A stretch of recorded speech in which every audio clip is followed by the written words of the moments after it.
Sir, Siddaramappa ಮಾಲಿ ಪಾಟೀಲ್ ಹೊಡಲ್ ಆದ ನಾನು ಸುಮಾರು 10 ವರ್ಷದಿಂದ ಸ್ವಾರಗೇಟ್ ನಗರ ನಿವಾಸಿ ಆಗಿರುತ್ತೇನೆ.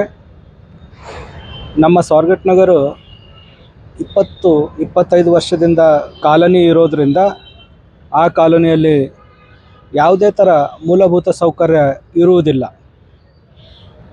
ರಸ್ತೆ, ನೀರಿನ ಚರಂಡಿ, ಕುಡಿಯೋ ನೀರಿನ ವ್ಯವಸ್ಥೆ, ಮಕ್ಕಳ ಅಂಗನವಾಡಿ, ರಸ್ತೆ, ಇದು ಯಾವುದು ಮೂಲಭೂತ ಸೌಕರ್ಯ ಇರುವುದಿಲ್ಲ.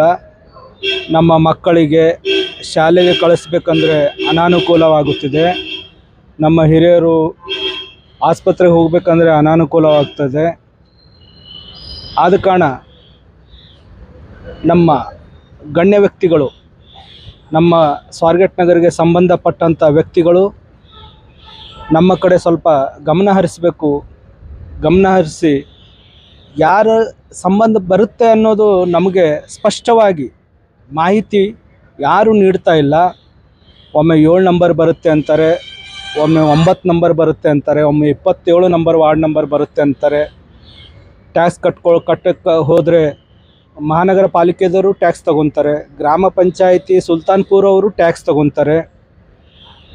ಮತ್ತು ಉತ್ತರಕ್ಕೆ ನಮ್ಮ ಮತ ಬರುತ್ತೆ ಅಥವಾ ದಕ್ಷಿಣಕ್ಕೆ ಬರುತ್ತೆ ಅನ್ನೋ ಖಚಿತ ಮಾಹಿತಿ ಕೂಡ ನಮ್ಮನ್ನು ಕೊಡೋದಿಲ್ಲ.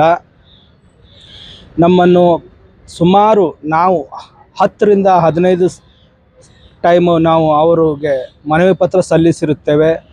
ಮಹಾನಗರ ಪಾಲಿಕೆದವರಿಗೆ ಸಲ್ಲಿಸಿದ್ದೀವಿ, DC ಆಫೀಸಿಗೆ ಕೂಡ ಸಲ್ಲಿಸಿದ್ದೀವಿ. ಯಾರು ಕೂಡ ನಮ್ಮನ್ನು ಸ್ಪಂದಿಸುತ್ತಿಲ್ಲ. ನಮ್ಮನ್ನು ಮಲ್ತಾಯಿ ಥರ ನೋಡ್ಕೊತಾ ಇದ್ದಾರೆ. ದಯವಿಟ್ಟು ನಮಗೆ ಸಂಬಂಧಪಟ್ಟಂಥ ಇಲಾಖೆ ಯಾವುದಿದೆ, ನಮ್ಮ ಸಂಬಂಧಪಟ್ಟಂಥ ಶಾಸಕರು ಯಾರಿದ್ದಾರೆ, ಅವರು ನಮ್ಮ ಕಡೆ ಗಮನ ಹರಿಸಿ ದಯವಿಟ್ಟು ನಮ್ಮ ಈ ಮೂಲ ಸೌಕರ್ಯ ಒದಗಿಸಬೇಕಂತ ನಾನು ನಿವಾಸಿಯಾಗಿದ್ದು ತಮ್ಮಲ್ಲಿ ವಿನಂತಿಸಿಕೊಳ್ಳುತ್ತೇನೆ. ದಯವಿಟ್ಟು ನಮ್ಮ ಕಡೆ ಗಮನ ಹರಿಸಿ. ಸರ್, ತಾವು ಇಂತಾನೆ ಹೇಳಿದಿರಿ, ಅದು ಟ್ಯಾಕ್ಸ್ ಕಟ್ಟಾಗ ಹೋದಾಗ ಇವ್ರನ್ನೂ ತಗೋತಾರೆ, ಇವ್ರು ತಗೋತಾರೆ. ಯಾವ ಆಧಾರ ಮೇಲೆ ತಗೋತಾ ಇದ್ದಾರೆ ಸರ್ ನಿಮ್ಮ ಕಡೆಯಿಂದ ಟ್ಯಾಕ್ಸ್ ಅಂತ? ಸರ್ವೆ ನಂಬರ್ ಆಧಾರ ಮೇಲೆ. Survey number sir 51/1 survey number ನಮ್ದು ಆಧಾರದ ಮೇಲೆ ಅವರು ತಗೊತಾರೆ. ನಾವು ನಿಮಗೆ ಟಿನ್ ನಂಬರ್ ಕೊಟ್ಟಿದ್ದೀವಿ ಅಂತ ಇವ್ರು ಕೂಡ, ಕಾರ್ಪೊರೇಷನ್ ಅವ್ರು ಕೂಡ, ಮಹಾನಗರ ಪಾಲಿಕೆದವ್ರು ಕೂಡ ನಮ್ಮ ಹತ್ರ ಟ್ಯಾಕ್ಸ್ ತಗೊತಾರೆ. ಯಲ್ಲಪ್ಪ ನಾಯಕ್ವಾಡ್ ಅವರನ್ನು ಕರೆಸಿದ್ದೀವಿ, ಅವರಿಗೂ ಹೇಳಿದ್ದೀವಿ. ಇವಾಗ ನನ್ನ ಹತ್ರ ಬಜೆಟ್ ಇಲ್ಲ ಅಂತ ಹೇಳಿದರು. ಅವರು ಕೂಡ ಯಾವುದೇ ಥರ ಕೆಲಸ ಮಾಡಿಲ್ಲ. ಖನಿಜ ಫಾತಿಮ್ ಮೇಡಮ್ ಅವರಿಗೂ ಕರೆಸಿದ್ದೀವಿ, ಅವರು ಕೂಡ ನಾನು ಮಾಡುತ್ತೇನೆ ಅಂತ ಆಶ್ವಾಸನೆ ಕೊಟ್ಟಿದ್ರು. ಅವರು ಕೂಡ ಯಾವುದೇ ಥರನೂ ಸ್ಪಂದಿಸಿಲ್ಲ. ಚಂದು ಪಾಟೀಲ್ ಸರ್ ಹತ್ರನೂ ಹೋಗಿ ಮನವಿ ಸಲ್ಲಿಸಿದ್ದೀವಿ. ಸರ್, ನಮಗೆ ಕುಡಿಯೋ ನೀರಿನ ವ್ಯವಸ್ಥೆ ಆದರೂ ಮಾಡಿಕೊಡಿ ಅಂತ. ಅವರು ಒಂದು ಬೋರ್ಲ್ ಹಾಕಿದ್ರು, ಅದು ಕೂಡ ಡಿಸೆಂಬರ್ನಲ್ಲಿ ಬತ್ತು ಹೋಗ್ತಾ ಇದೆ. ದಯವಿಟ್ಟು ಕುಡಿಯೋ ನೀರು ಮನುಷ್ಯನಿಗೆ ಮೂಲ ಸೌಲಭ್ಯ, ಮೂಲ ಸೌಕರ್ಯದಿಂದ ವಂಚಿತನಾಗಿದ್ದಾನೆ ಅಂತ ನಾನು ಭಾವಿಸ್ತಾ ಇದ್ದೀನಿ. ದಯವಿಟ್ಟು ಮೂಲ ಸೌಕರ್ಯ ಏನು ಬೇಕೋ ಅದನ್ನು ತಾವು ಒದಗಿಸಬೇಕು.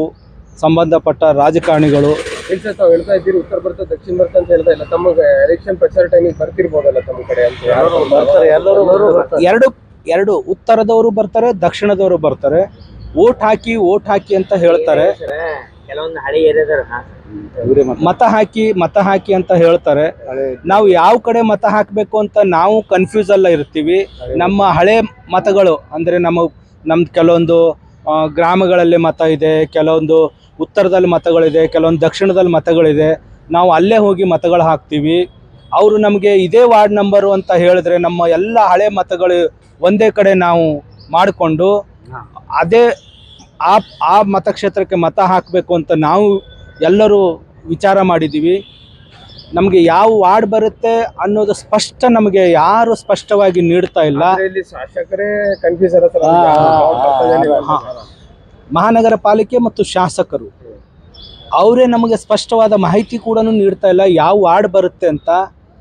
ಆಳಂದ್ ಚೆಕ್ ಪೋಸ್ಟಿಂದ ಒಂದು 500 ಮೀಟರ್ ಅಂದರೆ ಅರ್ಧ ಕಿಲೋಮೀಟರ್ ಡಿಸ್ಟೆನ್ಸಲ್ಲಿರೋ ನಿವಾಸಿಗಳು ಅಂದರೆ ಕೂಲಿ ಕಾರ್ಮಿಕರು, ಈ ಥರ ಎಲ್ಲರೂ, ನಾವು ರೈತರು ಎಲ್ಲರೂ ಅಲ್ಲಿ ವಾಸವಾಗಿದ್ದೀವಿ.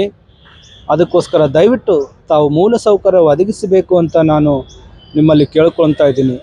ದಯವಿಟ್ಟು ನಮ್ಮ ಹೆಸರು ಸಿದ್ದರಾಮಪ್ಪ ಮಾಲಿ ಪಾಟೀಲ್ ಹೊಡಲ್ ಅಂತ.